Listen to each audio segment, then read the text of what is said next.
So, ayan guys. Masayang-masaya na itong si Risa Ontiveros. Diba? Napakatalino. Kasi yung kanyang target, si Alice Guo, at saka si Kibuloy, nadakip na.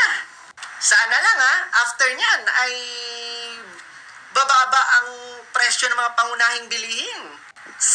So, ibig sabihin pala, yung pagkakasangkot ni Alice Guo sa Pogo, okay lang. At yung pagsisinungaling ni Alice Guo na siya ay Chinese citizen, na tumakbo siya ng mayor dito, okay lang. Tapos, yung mga minolestia at hinalay ni Kibuloy, okay lang. Kasi mataas pa ang mga bilihin. Pero wait lang. Ano bang kinalaman ni Alice Guo at saka ni Kibuloy sa mataas na bilihin? Hindi ko makuha yung point ha. Well, anyway, ang gustong paratingin nito ni Rosalinda is, wag mo nang hulihin si Alice Guo. Wag mo nang hulihin si Kibuloy. No? Hayaan na muna sila kasi mataas pa ang bigas. Ganun ba?